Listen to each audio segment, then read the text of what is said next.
Anda masih menyaksikan NTV Today. Pemirsa, Rapat Kerja Nasional 5 PDI Perjuangan yang digelar pada tanggal 24 sampai 26 Mei 2024 menghasilkan 17 rekomendasi eksternal menyikapi situasi politik nasional dalam beberapa waktu terakhir. Hal itu dibacakan oleh Ketua DPP PDI Perjuangan Puan Maharani saat penutupan Rakernas 5 pada hari Minggu kemarin. Dari sebanyak 17 rekomendasi yang dibacakan, ada sejumlah poin yang menjadi sorotan dalam Rakernas 5 PDIP.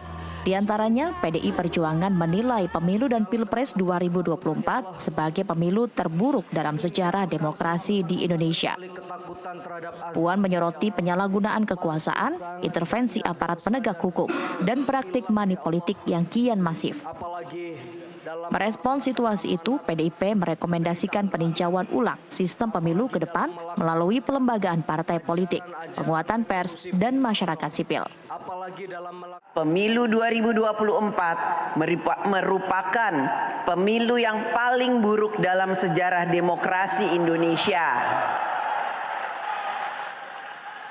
Hal ini disebabkan oleh penyalahgunaan kekuasaan, intervensi aparat penegak hukum, pelanggaran etika, penyalahgunaan sumber daya negara, dan masifnya praktik politik uang atau money politik. Sementara itu, dalam pembacaan tersebut, Puan Maharani menyampaikan permintaan maaf kepada masyarakat atas perilaku kader yang tidak menjunjung etika politik dan melakukan pelanggaran konstitusi.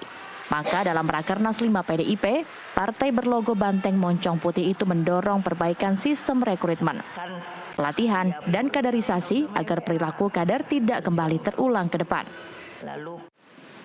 Sehubungan dengan adanya perilaku kader partai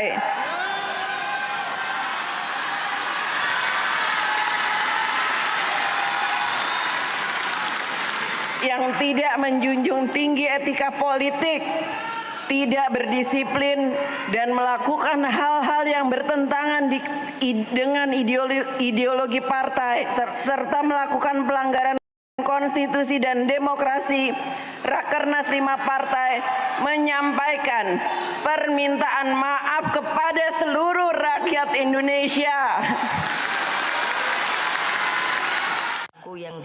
Sementara itu, dalam Rapat Kerja Nasional 5, PDIP kembali memberi mandat kepada Megawati Soekarno Putri untuk menentukan sikap partai politik pada pemerintahan mendatang, sesuai pasal 15 AD ART Partai. Dalam pembacaan rekomendasi tersebut juga memberi mandat kepada Megawati Soekarno Putri untuk melanjutkan posisinya sebagai Ketua Umum. Secara resmi, penentuan posisi Ketua Umum Partai untuk periode 5 tahun ke depan akan dibahas dalam Kongres 6 pada 2025 mendatang. Rakernas 5 partai memberikan kewenangan penuh kepada Ketua Umum PDI Perjuangan sesuai dengan ketentuan pasal 15 Anggaran Rumah Tangga PDI Perjuangan untuk menentukan sikap politik partai terhadap pemerintah.